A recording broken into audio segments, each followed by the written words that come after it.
नमस्कार, सुबह लक्ष्मी में आप सभी का स्वागत है। मैं हूं हर्षदा सावंत। सबसे पहले देखते हैं इस वक्त की बड़ी खबरें। जापान के संशोधित Q2 जीडीपी अनुमान से बेहतर -0.3 रहने के बीच एशियाई बाजारों की फ्लैट शुरुआत। बाजारों को चीन की तरफ से जारी होने वाले ट्रेड डेटा पर नजर। चीन का फॉरेन एक्सचेंज में $93.9 बिलियन की गिरावट और बाजार में फैली निराशा से सरकार हुई फिक्रमंद। ग्लोबल बाजारों के हालात का जायजा लेने के लिए प्रधानमंत्री आज अहम बैठक बुलाएंगे। मुकेश अंबानी, अरुंधति भट्टाचार्य, साइरस मिस्त्री जैसे दिग्गज होंगे शामिल। मॉनसून विभाग ने औसत से 18% कम बारिश की खबरों का किया खंडन। माना कई राज्यों में सूखे जैसे हालात, लेकिन अब भी है सुधार की उम्मीद। कॉल ड्रॉप टेलीकॉम कंपनियों को पड़ सकता है महंगा। टीआरएआई के नए चेयरमैन आरसी शर्मा ने कहा कंपनियों को देना होगा हर्जाना। स्पेक्ट्रम और टावर की कमी के चलते कॉल ड्रॉप की बात को खारिज किया। और सरकारी कंपनियों के कर्मचारियों को भी स्टॉक ऑप्शन देने की तैयारी। रिटेल निवेश को बढ़ावा देने के लिए कदम। सीएनबीसी आवाज की एक्सक्लूसिव खबर। पिछले कई दिनों से बिक्वाली का कहर भारतीय बाजारों में जारी है और इस हफ्ते की शुरुआत कल भी कमजोरी के साथ ही हुई। आखिर में आप देखिए 7600 को भी होल्ड नहीं कर पाया मार्केट। 7558 पर निफ्टी जाकर टिका। वहीं सेंसेक्स 25,000 के नीचे फिसलता हुआ दिखाई दिया और चौतरफा बिक्वाली का दबाव भारतीय बाजारों पर देखने को मिला है, जहां पर हैवी वेट सबसे ज्यादा पिटे। लेकिन हमने एक चीज देखी, अब छोटे मझौले काउंटर्स में ज्यादा धुलाई होने लगी है। ये इंडेक्स करीब 2% नीचे था। अमेरिकी मार्केट्स कल थैंकफुली बंद थे, तो वहां से कुछ नेगेटिव संकेत नहीं मिला है। लेकिन यूरोप की चाल कैसी रही और सुबह में एशिया से क्या संकेत मिल रहे हैं, वरुण हमारे साथ है। वरुण बताइए। देखिए, अब तक तो जितने संकेत है वो फिलहाल पॉजिटिव है कल, क्योंकि यूरोप के बाजार में कल अच्छी खासी बढ़त के साथ यहाँ कारोबार देखने मिला, क्योंकि कोई नेगेटिव न्यूज फ्लोज वहां नहीं थे और इसके चलते ज्यादातर वहां स्टॉक स्पेसिफिक एक्शन देखने मिला है। माइनिंग के जो स्टॉक्स है उसमें अच्छी खासी तेजी कल देखने मिली। ग्लेनकोर, जो कि यहाँ का माइनिंग और कमोडिटी का ट्रेडर है, उसने अपने डेट कम करने का यहाँ ऐलान किया। उसके बाद इस स्टॉक में अच्छी खासी तेजी देखने मिली और बाकी जो माइनिंग स्टॉक्स है उसने भी यहाँ दरअसल यूरोप बाजार को सपोर्ट किया। इसके लिए आप देख रहे हैं कैश डैक्स और फुटसी में करीब आधे से 0.5% के आसपास की तेजी कल देखने मिली है। लेकिन आज जो सबसे इंपॉर्टेंट होगा वो है एशिया का बाजार, क्योंकि चीन से जो डेटा आने वाला है, ट्रेड डेटा, वो सबसे अहम होगा देखने लायक। माना जा रहा है कि यहाँ एक्सपोर्ट्स में करीब 6% के आसपास की गिरावट हो सकती है। पिछले महीने करीब 8.3% की गिरावट हुई है, तो उसके ऊपर आपको नजर रखनी होगी खासकर। और इसके अलावा कल चीन के बाजार बंद होने के बाद कुछ डेटा निकल के आए, जहां वहां के जो फॉरेक्स रिजर्व है उसमें कुछ कमी देखने मिली। दरअसल जो मार्केट को यहाँ बचाने के लिए चीन ने जो इस तरह के कदम लिए थे, उसके कारण जो फॉरेक्स रिजर्व है उसमें कमी आई है। तो ये सारे डेटा पॉइंट्स है जो चीन के बाजार आज पछाते हुए दिखाई देंगे। जहां तक जापान की बात करें तो निक्के के आप देखें करीब 0.5% के आसपास की गिरावट वहां देखने मिली। हालांकि हरे और लाल निशान के बीच में वहां ट्रेड देखने मिल रहे हैं। दरअसल Q2 के जो रिवाइज जीडीपी डेटा है उसमें उम्मीद से कम गिरावट देखने मिली, तो यहां से कुछ सहारा मिला। इसके अलावा जापान के जो तत्कालीन प्रीमियर है शिंजो एबे, उन्हें फिर से अपनी जो पार्टी है उसका हेड चुना गया है, तो ये भी एक पॉजिटिव सिग्नल है जापान की तरफ से। हालांकि जो चाइना का डेटा आएगा वो आज डिसाइड करेगा कि किस तरह के ट्रेड्स आपको देखने मिलेंगे। लेकिन हाल फिलहाल में अगर आप देखें तो एसजीएक्स निफ्टी भी पॉजिटिव टेरिटरी में आज ट्रेड करते हुए दिखाई दे रहा है। चलिए, 7581 पर शुरुआत के संकेत मिलते हुए एसजीएक्स निफ्टी की ओर से अनिल सिंह भी हमारे साथ हैं। अनिल, एक और सत्र जहां पर हमने कल देखा सेल साइड की पोजीशंस एक्टिव थी, आज भी तो थोड़े से मिक्स्ड क्यूज है, लेकिन चाइना की ओर से वो बड़े डेटा आने की उम्मीद में क्या आपको लग रहा है बाजार कुछ संभलते हुए दिखाई देंगे या फिर यहां से अब नीचे का रास्ता साफ दिख रहा है? पता नहीं इसका डेटा कैसे रहेंगे और डेटा पे ही बाजार ट्रेड करेंगे और खासतौर से चाइना पर ही, क्योंकि बाजारों का एकदम क्लियर कट फोकस है न्यूज फ्लो पर। तो अभी दो चीजें हैं, एक तो न्यूज फ्लो है जो अब से थोड़ी देर में समझ में आएगा कि चीन किस तरह से खुलता है, किस तरह से रिएक्शन देता है, वो काफी हद तक ड्राइविंग फैक्टर होगा। और दूसरा है फंड फ्लो, और फंड फ्लो के लिहाज से देखें तो कहीं कोई राहत के संकेत तो है नहीं। कल भी आप देखिए कैश मार्केट में भी एफआईएस की बिकवाली है, इंडेक्स फ्यूचर्स भी 1100 करोड़ के आसपास के बेचे हैं, तो राहत तो है नहीं। मतलब लगातार उनकी बिकवाली का प्रेशर बरकरार है और ऐसे में जो हम बात करें कि अपसाइड बनती भी है तो टिकाऊ नहीं होती है। और कल भी 7700 को पार करना निफ्टी के लिए काफी मुश्किल रहा। तो आज भी जो रेंज है ऊपर की वो थोड़ा नीचे की तरफ ही शिफ्ट होती हुई दिख रही है। 7700 अगर रिकवरी होती भी है तो वहां पर पहुंचने में मुश्किल होगी। वहां पहुंच भी गए तो बहुत सारे ऐसे मल्टीपल रेजिस्टेंस हैं बाजार के लिए 7,700 से लेकर 7,850 की रेंज में, यहाँ पर रैली या रिकवरी फिजल आउट आपको होती हुई दिखेगी, खत्म होती हुई दिखेगी। तो अपसाइड आपको दिख रही है। हाँ, एक ही अच्छी बात जो बाजार में दिख रही है वो ये है कि नीचे का सपोर्ट बेहद करीब है एक बार की, अगर हम उसे होल्ड कर पाए तो वो 7,500 के आसपास का है, जहाँ पर पुट में हाईएस्ट ओपन इंटरेस्ट बना हुआ। तो एक बार अनलेस की कोई बड़ा नेगेटिव न्यूज फ्लो हो या फिर गैप डाउन ओपनिंग ना हो, 7,500 के लेवल को होल्ड करने की कोशिश कर सकता है। तो ट्रेडिंग रेंज के लिहाज से हम शायद लोअर रेंज की तरफ हैं, लेकिन अब न्यूज फ्लो अगर यहाँ पर थोड़ा सा पॉजिटिव रहे तो काफी बाजार में ऐसे ट्रेडर्स हैं, एफआईज भी हैं, कि शॉर्ट कवरिंग जरूर 7,500 के आसपास करना चाहेंगे। तो उम्मीद करें कि चाइना से थोड़ी सी अगर राहत वाली खबरें मिल जाए, डेटा अच्छे आ जाए, तो फिर शायद आप एक रिकवरी आज देख सकते हैं। चलो, तो चाइना पर ही नजरें रहेंगी, वही डिसाइड करेगा यहाँ से बाजार की आगे की चाल। फिलहाल एशियन मार्केट पर अगर आप एक बार फिर ध्यान डालें तो लगभग 100 पॉइंट ऊपर हैंगसेंग इस समय दिखाई दे रहा है, 0.5% की तेजी बनती हुई दिखाई दी है। निक्केई की चाल में भी आप देखें तो स्थिति इतनी खराब नहीं है, वहां पर आप देखेंगे नहीं, इनफैक्ट निक्केई अब 100 पॉइंट नीचे ट्रेड करता हुआ काफी वॉलेटिलिटी देखने को मिल रही है। तो ये कहना काफी मुश्किल होता है कि किस करवट बाजार अपनी चाल बदलता हुआ दिखाई देगा। तो काफी वॉलेटिलिटी के साथ फिर से एशिया की शुरुआत होती हुई दिखाई दे रही है। लेकिन कौन से शेयर आपके रेडार पर होंगे जहां पर पूरा एक्शन देखने को मिलेगा, समझते हैं पूजा और सोनम के साथ, बताइए। जी, सबसे पहले शुरुआत करते हैं JSW एनर्जी के काउंटर के साथ। यहाँ पर खबर निकल कर आ रही है कि कंपनी जेपी पावर का जो बीना का थर्मल पावर प्लांट है उसको 3,500 करोड़ में एक्वायर करने का मन बना रही है। जीवीके पावर के काउंटर पर नजर रखिएगा, एक नेगेटिव खबर आती हुई जहां पे कंपनी के आर्म की एक अपील को सुप्रीम कोर्ट ऑफ ऑस्ट्रेलिया ने रिजेक्ट कर दिया है। यहां पर अल्फा कोल प्रोजेक्ट को एनवायरमेंटल नॉट देने के खिलाफ इन जीवीके पावर के कंपनी के आर्म ने एक अपील की थी, ये सुप्रीम कोर्ट ने रिजेक्ट कर दिया है। इन्फोएच का काउंटर भी आज फोकस में रहेगा। यहाँ पर खबर निकल कर आ रही है कि जोमेटो इक्विटी के जरिए करीब 390 करोड़ रुपए जुटाएगी और इस फंड रेजिंग के बाद कंपनी इसमें 47% स्टेक होल्ड करेगी। एनटी के काउंटर पर नजर रखिएगा, जहां पर कंपनी काफी वक्त से कोशिश कर रही है, अपने सक्सेशन प्लान पर काम कर रही है, एम कर रही है अपने पूरे जो डेक है या फिर रीजेक्ट करने के लिए अपना पूरे ऑर्गेनाइजेशन को, लेकिन शायद अब न्यूज़पेपर रिपोर्ट्स के मुताबिक वे एमडी और सीई पोस्ट के बिना ही आगे चलते हुए दिखाई देंगे। तमाम banking counters OBC, IOB, yes bank, Canara bank और यूनियन बैंक भी आज फोकस में रहेंगे। मूडी की एक रिपोर्ट यहाँ पर निकल कर आई है जिसमें उनका कहना है कि जो नए बेस रेट के नियम आए हैं वो इन तमाम बैंकों को इफेक्ट कर सकते हैं। रैमको होम फाइनेंस के काउंटर पर नजर, जहाँ पर कंपनी ने एनसीडीज के जरिए या फिर नॉन कन्वर्टेबल डिबेंचर्स के जरिए लगभग 100 करोड़ रुपए जुटा लिए हैं। और आखिर में बात करते हैं सीमेंस के काउंटर की। कंपनी के सीईओ का कहना है कि वो इंडिया में अगले कुछ समय में 1 बिलियन यूरो का निवेश करेगी, जिसके लिए काफी सारी जॉब अपॉर्चुनिटीज क्रिएट होंगी। 4,000 जॉब्स यहाँ पर भारत में क्रिएट हो सकती है। तो तमाम स्टॉक्स आज नजर में रहेंगे। हम इसी के साथ लेंगे एक छोटा सा ब्रेक, आगे आपको बताएंगे निफ्टी के लिए क्या रणनीति आपकी होनी चाहिए और साथ ही आज के टॉप ट्रेडिंग कॉल्स।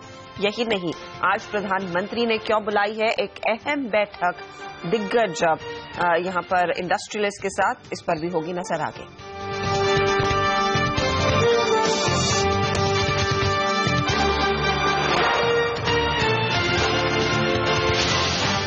आप देख रहे हैं सुबह लक्ष्मी CNBC आवाज पर। दुनिया भर में फैली आर्थिक अनिश्चितता का असर भारत में भी देखने को मिल रहा है। शेयर बाजार और रुपए का बुरा हाल है और इस बात को लेकर सरकार भी फिक्रमंद नजर आ रही है। आज प्रधानमंत्री नरेंद्र मोदी ने हालात का जायजा लेने के लिए एक हाई लेवल बैठक बुलाई है। इसमें सरकार, RBI और इंडस्ट्री के जाने माने 40 दिग्गज शामिल होंगे। इस पर पूरा अपडेट दे रहे हैं हमारे दिल्ली ब्यूरो चीफ लक्ष्मण रॉय। इस बैठक में इंडस्ट्री चैम्बर और इंडस्ट्री के बड़े दिग्गज शामिल होने वाले हैं, जिसमें मुकेश अंबानी, साइरस मिस्त्री, industry chamber of FICCI, CII, ASSOCHAM के प्रेसिडेंट होंगे। इसके अलावा बैंकर्स को बुलाया गया है, जिसमें SBI चेयरमैन अंदुति भट्टाचार्य, ICICI की चंदा कोचर यहाँ पर होंगी, सुबीर गोकरण जैसे लोगों को बुलाया गया है। कृषि क्षेत्र से यहाँ पे रमेश चांद जैसे लोगों को बुलाया गया है और ऐसे 24 लोग तो इधर से हैं। इसके अलावा तमाम जो आर्थिक नीतियां में शामिल होने वाले मंत्रालय हैं, वित्त मंत्रालय, रेवेन्यू मंत्रालय, DIPP, उद्योग मंत्रालय, उन सब के मुख्य सचिवों को भी यहाँ बुलाया गया है। मंत्री में वित्त मंत्री अरुण जेटली खुद यहाँ पर होंगे और chief economic adviser Arvind Subramanian होंगे। वित्त मंत्री अपने यहाँ पे शुरुआती भाषण देंगे, फिर चीफ इकोनॉमिक एडवाइजर एक प्रेजेंटेशन देंगे। उसके बाद इंडस्ट्री के लोगों से सलाह मशविरा किया जाएगा और उसके ये बैठक करीब 10:30 बजे सुबह शुरू होने वाली है और 2 बजे तक चलने वाली है। इस बैठक का अगर एक लाइन में एजेंडा क्या है जो सभी प्रतिनिधियों को भेजा गया है, वो ये कहा गया है कि मौजूदा अंतर्राष्ट्रीय हालात को कैसे भारत में एक बेहतर अवसर के तौर पर तब्दील किया जाए, इस पर हम लोग चर्चा करेंगे। इसलिए आप आइए। इसके तमाम पहलू पर चर्चा होगी, जिसमें खास मैन्युफैक्चरिंग सेक्टर, इंफ्रास्ट्रक्चर सेक्टर पर जोर दिया जाए, कैसे उसे बढ़ावा दिया जाए, विदेशी निवेशकों के लिए रास्ते कैसे और आसान किए जाएं, इस पर जोर दिया जाएगा। जीएसटी को लेकर सरकार अपनी एक सफाई दे सकते हैं कि हमारा रोड मैप क्या, हम कैसे जीएसटी बिल को आगे लाना चाहते हैं। लैंड बिल को लेकर सरकार की तरफ से जो कदम उठाए गए, एक निराशा फैली है, उससे सरकार ये बताने की कोशिश करे कि राज्यों को हम ज्यादा अधिकार देंगे लैंड को लेकर, तो यहाँ भी निराशा की बात नहीं है। ये सरकार की तरफ से कुछ आश्वासन होंगे और उसके बैठक के बाद माना जा रहा है, जो हमें सूत्रों से पता भी चला है, कि चंद दिनों बाद सरकार कुछ बड़े फैसलों का ऐलान कर सकती है। तो ये एक बहुत अहम बैठक होने वाली है और सरकार जानना चाहती है कि क्या ऑप्शंस हैं इस ग्लोबल मंदी से या फिर ग्लोबल मार्केट में जो अनिश्चितता है उससे बचने के लिए। तो जहां पर एक तरफ आर्थिक सलाहकार होंगे, दूसरी तरफ इंडस्ट्री के बड़े दिग्गज भी इस बैठक में आज शामिल होने वाले हैं। लेकिन आज आपकी क्या रणनीति होनी चाहिए निफ्टी में, क्योंकि एक बहुत ही प्लेजेंट सरप्राइज एसजीएक्स निफ्टी की ओर से आता दिखाई दे रहा है। 50 पॉइंट अब ऊपर, जो बहुत बड़ा रिलीफ है कंसिडरिंग कल हम 7600 के नीचे टिकते हुए दिखाई दिए थे। मानस जायसवाल हमारे साथ हैं।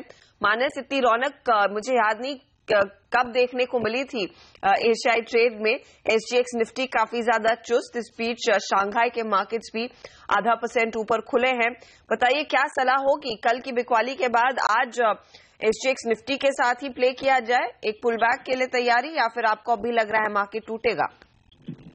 देखिए, जो ओवरऑल ट्रेंड है वो तो डेफिनेटली वीक है। Lower top lower bottom Nifty पे लगातार देखे जा रहे हैं। ये सही है कि काफी दिनों बाद सिंगापुर निफ्टी एक पॉजिटिव ट्रेंड दिखा रहा है, लेकिन मैं समझता हूँ कि जिस तरह का ट्रेंड बना हुआ है, शायद हायर लेवल पे सेलिंग प्रेशर ही देखने को मिलेगा। कल भी अगर आपको याद हो तो मॉर्निंग में ओपन तो अच्छा हुआ था, बट हायर लेवल पे सेलिंग प्रेशर लगातार देखने को मिला। तो मेरी राय में अगर हायर लेवल पे अगर 30-40 पॉइंट गैप आपको ओपनिंग देता है निफ्टी, तो वहां पर एक सेल कॉल लेना चाहिए, जिसके स्टॉप लॉसेस 7650 के आसपास रहेंगे। और मैं समझता हूँ कि आने वाले 2 से 3 दिनों में निफ्टी पॉसिबल है कि 7450 के लेवल भी टेस्ट करें। ओके, और किन शेयरों में आपकी नजर होगी कंसिडरिंग आप इस एसजीएक्स निफ्टी के चाल के झांसे में नहीं आने वाले हैं, तो क्या स्टॉक्स पर भी एक बिकवाली का ही कॉल? बिल्कुल बिकवाली का कॉल रहेगा। पहला तो अदानी पोर्ट पे रहेगा, जहां पर काफी समय बाद हम वीकनेस देख रहे हैं, बहुत रेजिस्टेंस दिख रहा है हाई लेवल पे। स्टॉक अपने 50-100 डे मूविंग एवरेज के नीचे चला गया है, हेड एंड शोल्डर पैटर्न का डिक्लाइन ब्रेक हुआ है, तो यहाँ पर अभी वीकनेस बढ़ेगी। स्टॉक 300 रुपए तक के स्तर को छू सकता है। तो मेरी राय में यहाँ पर एक सेल कॉल लेना चाहिए, जिसके स्टॉप लॉसेस 333 रुपए के आसपास रहेंगे। और दूसरा स्टॉक रहेगा वोकहार्ट फार्मा का, जहां पर lower top lower bottom continuously देखे जा रहे हैं। लगातार करीब अगर आप देखें तो trading stock 200 day moving average के आसपास रेजिस्टेंस कर रहा था, कल 1220 के अहम सपोर्ट को ब्रेक किया। तो यहाँ पर भी सेलिंग प्रेशर देखने को मिल सकता है। 1220 के स्टॉप लॉसेस रखने और 1100 के टारगेट करने के। शुक्रिया। तो यहाँ पर वॉकहार्ट और अदानी पोर्ट में बिकवाली और जो एसजीएक्स निफ्टी की चाल है उसकी टोटल विपरीत बिकवाली का ही सौदा इस समय यहाँ पर मानस लेने की सलाह दे रहे हैं। 7450 तक मार्केट फिसल सकता है, उनका ये मानना है। वहीं कृणाल दायमा के रेडार पर 2 बाय कॉल्स है। एक बाय कॉल है पहले जीएचसीएल, जहां पर उनको लग रहा है 138 का टारगेट आप लेकर तेजी कर सकते हैं। ये एक हफ्ते का ट्रेड आपके लिए लेकर आए हैं। 102 रुपए 50 पैसे पर यहाँ पर स्टॉप लॉस जरूर लगाएं। वहीं मदसन सुमी में बिकवाली की राय है। अगले से 2 से दिनों का ये ट्रेड है और टारगेट 261 रुपए पर रखेंगे। स्टॉप लॉस आप लगाएंगे 286 के भाव पर। वक्त हो रहा है एक छोटे से ब्रेक का, लेकिन आपको बताएंगे कि क्या है आपकी रणनीति कमोडिटी और करेंसी मार्केट में। कंसिडरिंग वहां पर भी एक बार फिर तेल में हमने देखा है नाइमेक्स 3% की गिरावट दिखाता हुआ नजर आया और ब्रेंट में बहुत ही माइल्ड बढ़त देखने को मिली है। क्या हो आज की चाल, ये आपके लिए हाजिर करेंगे आगे।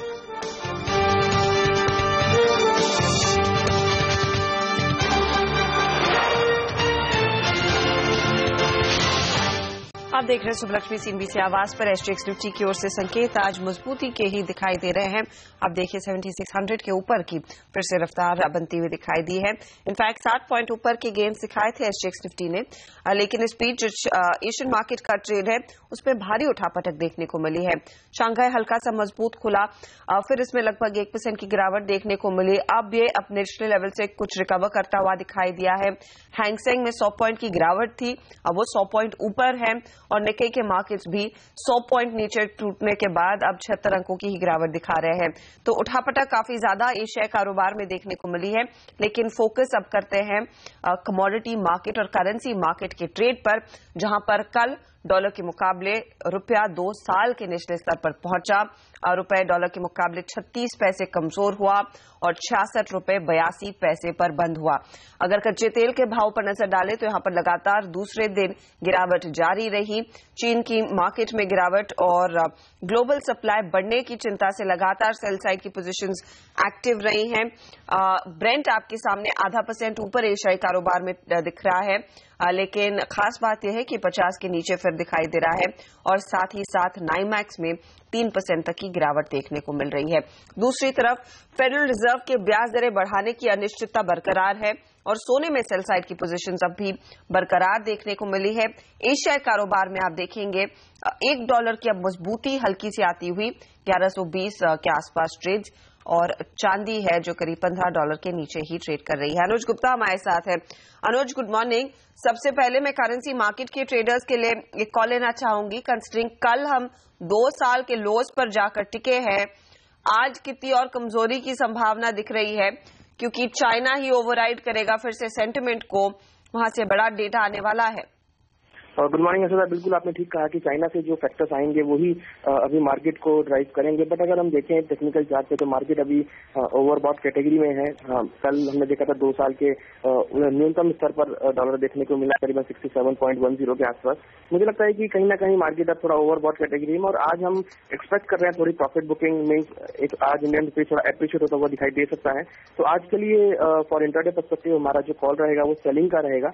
करीबन 67 के आसपास बिकवाली करके चलें, स्टॉप लॉस 67.20 का, टारगेट हमें लगता है नीचे करीबन 66.70 तक देखने को मिल सकता है। हालांकि जो ट्रेंड है एक लॉन्ग टर्म ट्रेंड वो थोड़ा पॉजिटिव है, अपसाइड की तरफ है, बट इंट्राडे में थोड़ी करेक्शन आज देखने को मिल सकती है।